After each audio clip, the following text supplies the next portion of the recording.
하둘셋 하둘셋. 안녕하십니까. 사마열입니다. 송덕수 교수입니다. 제10판 시민민법 강의 2회독 918페이지 제3장의 채권의 목적 보겠습니다. 사마열을 TV 7차 추천을 부탁드리고 유튜브 구독을 권합니다. 로마자 1번의 일반론. 1번의 채권의 목적에 의해 관하여 전통적인 견해는 표현은 다소 달라도 내용상으로는 일치하여 채권자가 채무자에 대하여 청구할 수 있는 일정한 행위, 즉 채무자의 행위라고 하였다. 그런데 근래에는 이와 다른 견해들이 주장되고 있다. 지명관계상 이들 학설의 소개와 검토는 교과서 미루기로 하고 여기서는 사견만 적기로 한다.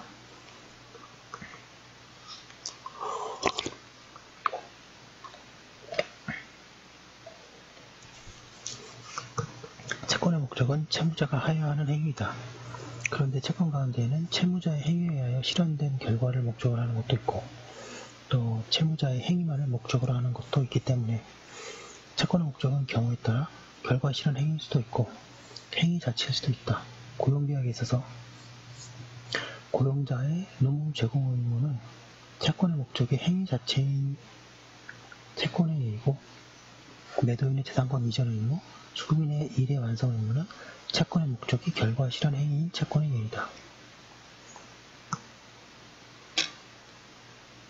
우리 민법자는 채권의 목적을 가리키는 통일적인 용어를 사용하지 않고 때에 따라서 이행, 행위, 급여, 변제, 지급 등으로 각기 다르게 표현하고 있다.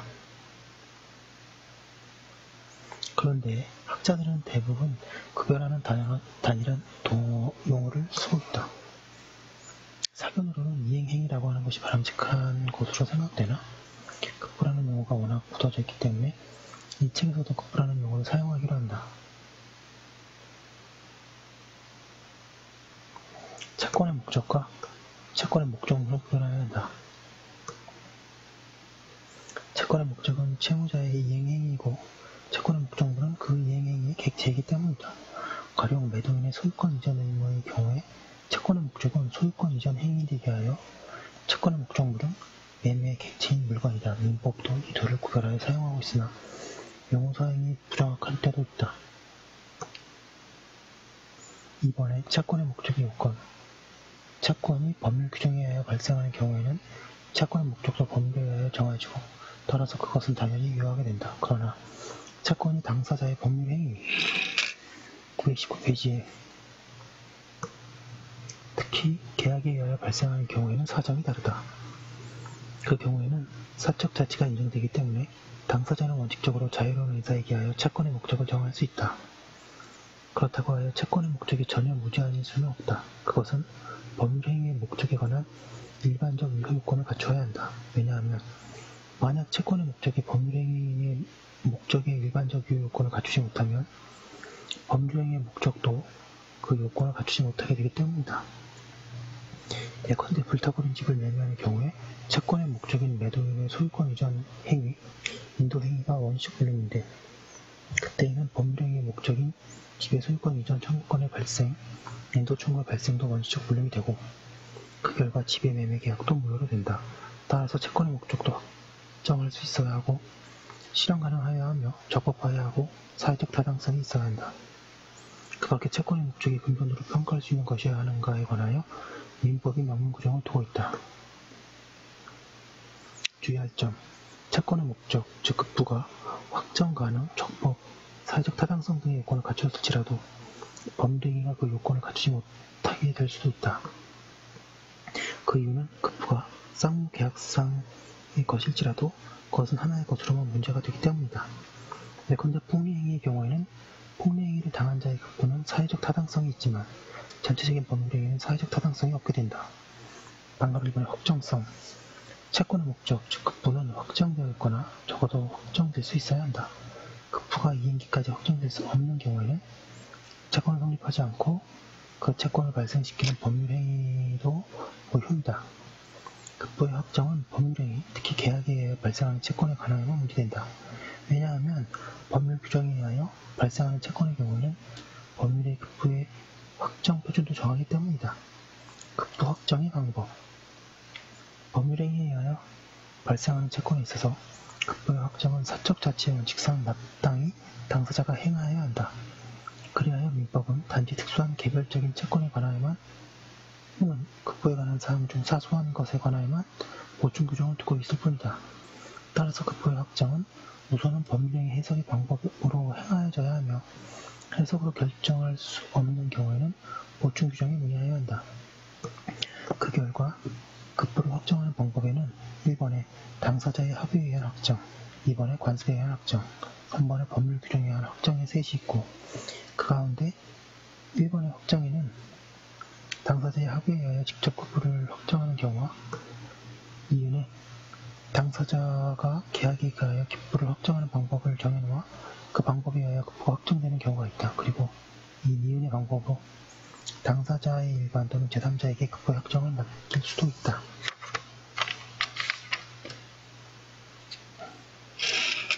920페이지 주의할 것은 이들 확정 방법은 동일 평면이 있지 않으며 앞의 것이 뒤의 것에 우선한다는 점이다. 그리하여 선순위의 방법에 의한 확정이 없는 경우에는 후순위의 방법에 의한 확정이 고려된다. 그리고 최후의 방법인 위 3의 경우에도 급부가 확정될 수 없는 경우에는 채권은 성립하지 않는다.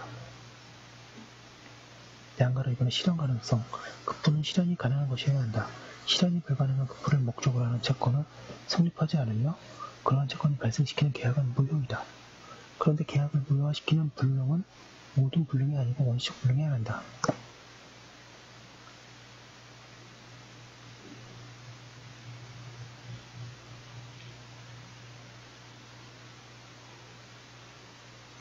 즉 채권 성립 시를 기준으로 하여 그때 이미 실현 불능이 확정적인 경우에만 계약이 무효이고 채권 성립하지 않는다. 그에 비하여 채권이 성립할 당시에 실현이 가능했다면 그 후에 불능으로 되었다고 하더라도 채권의 성립에는 지장이 없으며 계약도 무효가 아니다. 급부의 가능이라는 요건에서 가능, 불가능 여부는 사회의 거래관념에 의하여 판단하여야 한다. 한편 사회통념상 불능이기만 하면 그것이 일반인 모두에게도 불능인가? 아니면 채무자에게만 불능인가 하는 것도 묻지 않는다.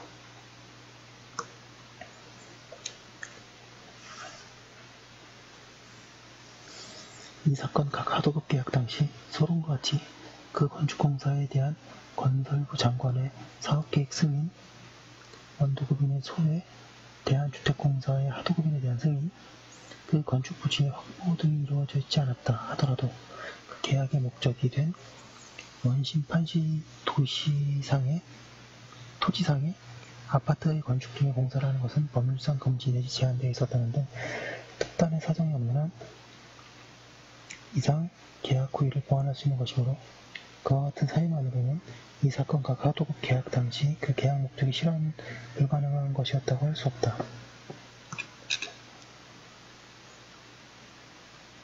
양가 3번의 적법성, 급부는 적법한 것이어야 한다. 다시 말해서 강행법규에 위반하지 아니해야 한다.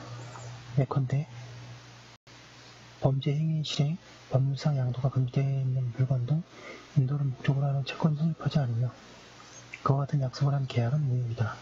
급부 자체는 적법하고 또 사회적 타당성이 있더라도 그러한 급부를 목적으로 하는 채권을 발생시키는 계약이 부적법하거나 사회적 타당성이 없어서 무효가 될 수도 있다. 양가로 4번의 사회적 타당성. 급부는 사회적 타당성이 있는 것이어야 한다. 즉 선량한 풍속, 기타 사회질서에 위반하지 않아야 한다. 예컨대 인신매매나 남녀가 불륜관계를 맺는 것을 약속한 경우와 같이 급부의 내용이 사회질서에 반하는 때에는 채권은 성립하지 않는다. 그러한 계약은 무효이다. 921페이지 양가로 5번의 재산적 가치. 금전으로 과액을 산정할 수 없는 것이라도 채권의 목적을 할 수 있다. 여기서 금전으로 과액을 산정할 수 없다는 것은 일반적, 객관적으로 산정할 수 없다는 의미인가? 아니면 채권자의 입장에서 주관적으로 산정할 수 없다는 의미인가? 여기에 관하여 우리의 학술론은 어느 쪽의 의미에서나 금전적 가치를 필요로 하지 않는다고 하는 견해만 주장되고 있다.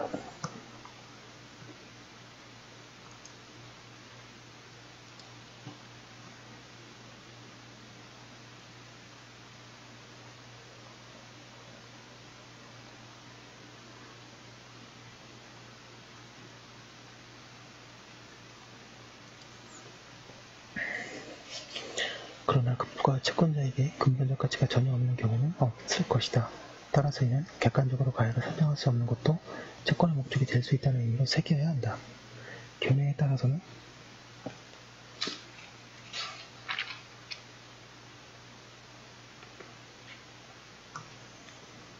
법적으로 보호할 가치 있는 이익이 있는 경우에만 급부될 수 있다고 한다. 그러나 보호가치 있는 이익을 요구하면 재산적 가치를 요구하는 것과 같은 결과를 가져온다. 따라서 보호가치 있는 이익은 채권의 목적의 요건이 아니라고 하여야 한다. 재산적 가치뿐만 아니라 채권자의 보호가치 있는 이익도 급부의 요건이 아니라고 하여 일정한 행위를 할 약속이 있는 경우에는 예외 없이 채권을 형립한다는 것을 의미하지는 않는다. 어떤 자가 하여야 하는 일정한 행위가 채권의 목적이 되려면 적어도 채권관계라는 법률관계가 성립하여야 한다. 일상생활상의 단순한 예외적인 관계, 즉 호의관계는 채권관계가 아니며 거기에서는 채권자만 문제되지 않는다. 금전으로 가액을 산정할 수 없는 급부를 목적으로 하는 채권에 있어서도 보통의 채권의 경우와 마찬가지로 채무불이익이 있으면 채권자는 금전으로 손해배상을 청구할 수 있다. 그리고 본래의 급부에 관하여 국가에 이행 판결을 선고해 줄 것을 청구할 수도 있고 또 그 판결에 기하여 채무 내용의 실현을 감시할 수도 있다.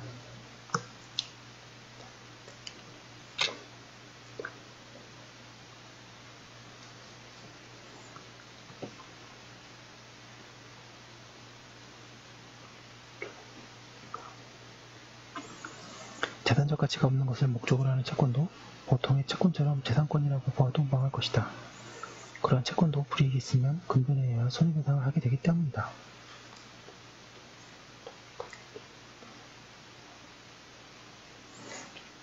3번의 채무자의 의무, 양가일보의 소설. 채권의 목적, 즉 채무자가 하여하는 행위는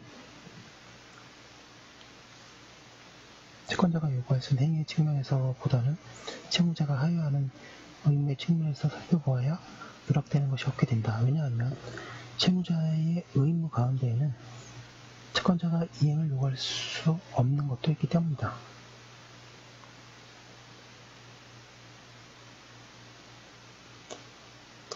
양가로 이번에 1차적 급부의무, 2차적 급부의무.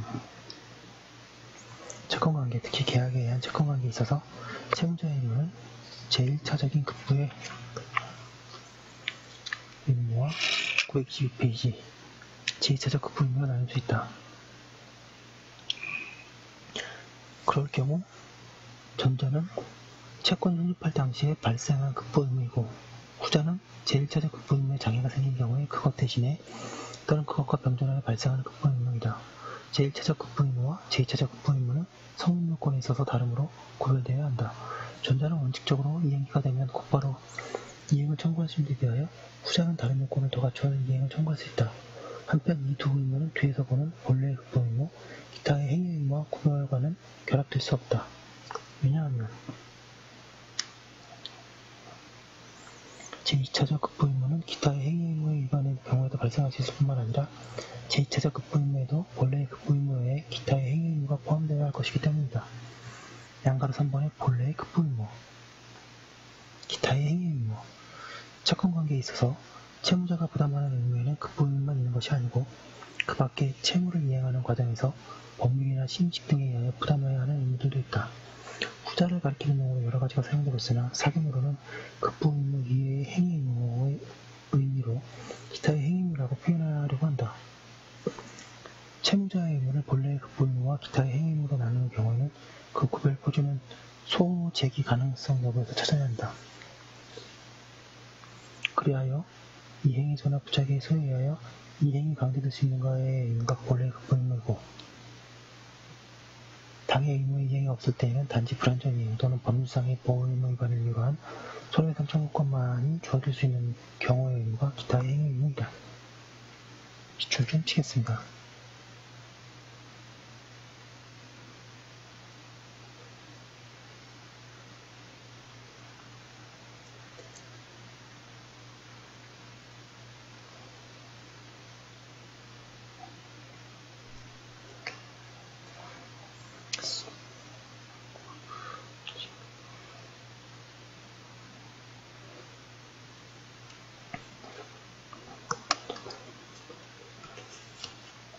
예, 안녕하십니까. 삼마열혈입니다.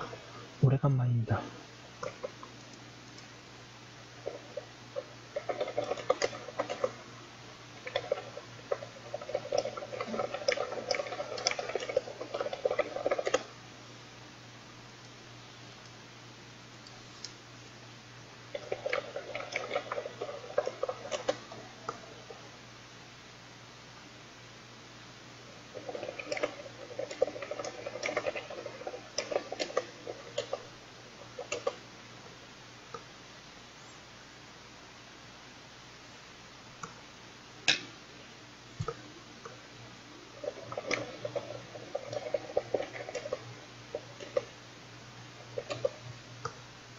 (922페이지) 묘사하겠습니다.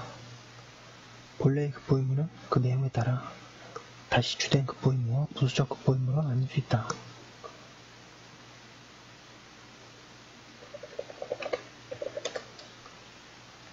전자는 채권관계의 종류를 결정하고 또 그것에 합의가 없으면 그러한 종류의 채권관계는 유효하게 존재할 수 없는 본질적인 극보 의무이다. 그에 비하여 후자는 부수적인 의미만을 가지는 극보 의무이다. 부수적 극보 의무는 법률상 규정되어 있을 수도 있고 계약에 의하여 합의될 수도 있으며 신의 측으로부터 생길 수도 있다. 극보 의무는 어느 것이든 소에 의하여 이행이 관계될 수도 있다. 기타의 행위 의무는 그 발생 원인은 불문하고 이행 청구권이 아니고 단지 손해배상 청구권에 의하여 제재를 당하는 의무이다.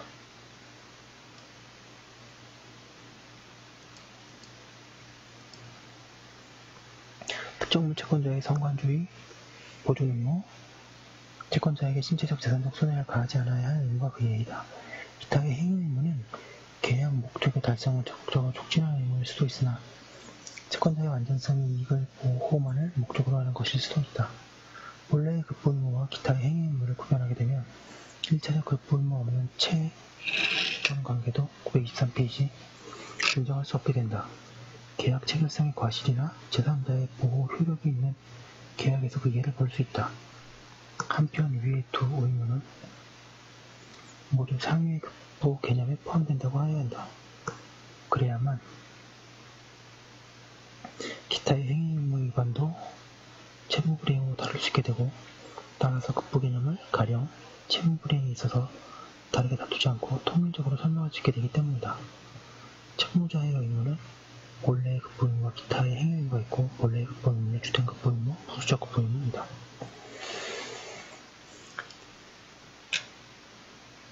4번에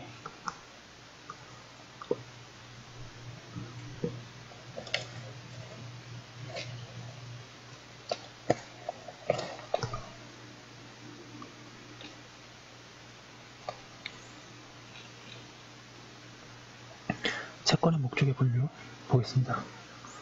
채권의 목적, 즉 극보는 그 내용이나 모습과 같은 표현에 있어서 여러 가지로 분류할 수 있다.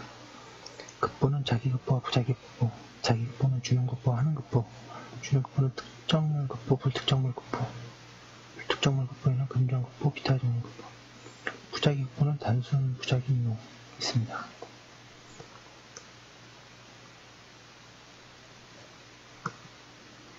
양가 1번의 자기극보, 부자기극보. 극보의 내용이 적극적인 행위 즉 자기인 경우를 자기극보라고 하고 소극적 행위 즉 부자기인 경우를 부자기극보라고 한다.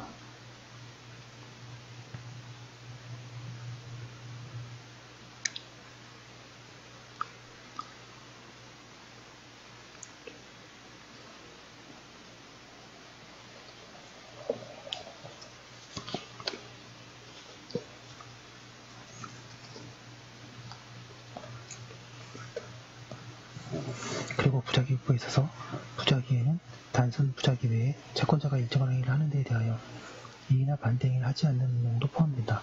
이 두 극보를 구별하는 실익은 채무불이행이 생긴 경우에 강제이행에 있어서 두드러진다. 924페이지에 양가 2번에 주는극보, 하는극보.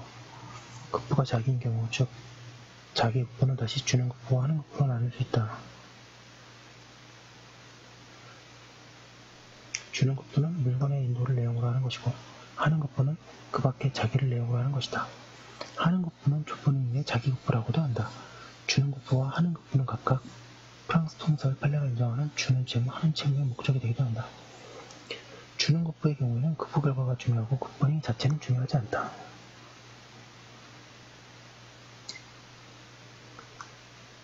그에 비하여 하는 국부의 경우에는 채무자 자신의 국부 행위가 중요하다.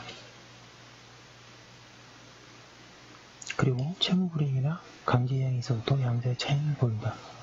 양가 3번의 특정물 국부, 불특정물 국부. 앞에서 본 주는 국부는 인도할 물건이 특정되어 있느냐 여부에 대하여 특정물 국부, 불특정물 국부로 나눌 수 있다. 그리고 불특정물 국부는 금전 채무와 그 밖의 종류물의 국부로 세분될 수 있다. 금전은 추상적인 일정량의 가치로서 국부됨으로 보통의 물건과 현저한 차이가 있다. 특정물 국부, 불특정물 국부의 구별은 특정을 요하느냐 여부, 이행의 방법, 장소, 위험부담 등에 관하여 시식이 있다.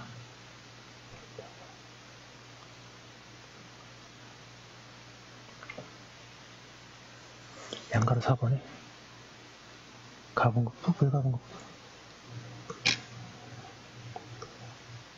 국부는 그것의 본질 또는 가치를 손상하지 않고 번화를 실현할 수 있느냐에 따라 가분국부, 불가분국부로 나누어진다.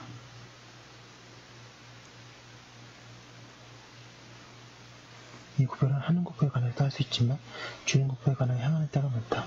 불가분국부에는 성질상 불가분인 것과 성질상으로는 가분이지만 당사자의 의사표시에 의하여 불가분으로 된 것이 있다. 그러나 성질상 불가분인 것이라도 당사자의 합의에 의하여 가분으로 할 수도 있다. 따라서 국부가 가분인지 여부는 먼저 당사자의 의사표시의 해석에 의하여 결정되고 특별한 의사표시의 존재가 인정되지 않으면 국부의 객관적 성질에 의하여 정해진다고 해야 한다. 가분국부는 불가분국부의 구별은 우선 이행, 불이행을 이유로 한 해제 등에서 의미를 가지나 무엇보다도 채권자 또는 채무자가 다수 있는 경우에 그 구별 실익이 현저하게 나타난다. 양가로 5번의 일시적 국부, 계속적 국부, 회유적 국부. 이는 국부를 실현하는 모습에 의한 구별이다. 일시적 국부는 일회의 자기 또는 부자기에 의해서 완결되는 국부를 말한다. 일시적 국부는 반드시 일회에 의하여 행하여지는 것만을 의미하는 것이 아니며 수회에 걸쳐 나누어 국부되는 경우라 할지라도 시간이 국부의 범위가 아니고 925페이지 단지 국부의 방법만을 결정하고 있는 때에는 일시적 국부에 해당한다. 계속적 국부는 채무자가 국부를 완료하려면 계속적으로 자기 부자기를 하여하는 국부이다. 이는 계속적 채권관계에서의 국부이다. 그 밖에 계속적 공급계약에서의 국부도 계속적 국부라고 해야 한다. 회기적 국부는 일정한 시간적 간격을 두고 일정한 행위를 반복하여 하는 국부이다. 이들도 국부의 구별의 실익은 이행지체, 이행물론, 동시행의 항변권, 계약의 해제 등에서 나타난다. 양가로 6번의 대체적 국부, 부대체적 국부. 국부는 성질상 채무자만이 할 수 있는가 여부에 의하여 대체적 국부, 부대체적 국부로 구별된다. 부대체적 국부는 채무자만이 할 수 있는 국부이고 대체적 국부는 채무자 이외에 제3자에 의해서 행하여질 수 있는 국부이다. 대체적 국부를 목적으로 하는 채권에 있어서는 제3자를 의한 변제, 대체 집행, 채무 인수가 가능하나 부대체적 국부를 목적으로 하는 채권에서는 그것들이 불가능하다. 5번에 채권의 목적에 관한 민법 규정. 민법은 제3편, 제1장, 제1절 채권의 목적에서 특정물 채권, 종류 채권, 금전 채권, 이자 채권, 선택 채권에 관하여 규정하고 있다. 이들 규정은 채권이 어떤 원인에 의해서 발생하였던 간에 그 목적, 즉 국부가 동일한 경우에 공통적으로 작용하기 위하여 두어진 것이다. 아래에서 이들을 차례로 살펴보기로 한다. 그리고 민법은 규정은 없지만 선택채권과 유사한 것이고 이미 채권이 되고 문헌들은 그에 관하여도 설명하고 있으므로 이 책에서도 그것과 함께 기술하기로 한다고 하고 있습니다. 여기까지 한 거 올려두고 오늘은 여기까지 하도록 하겠습니다. 예.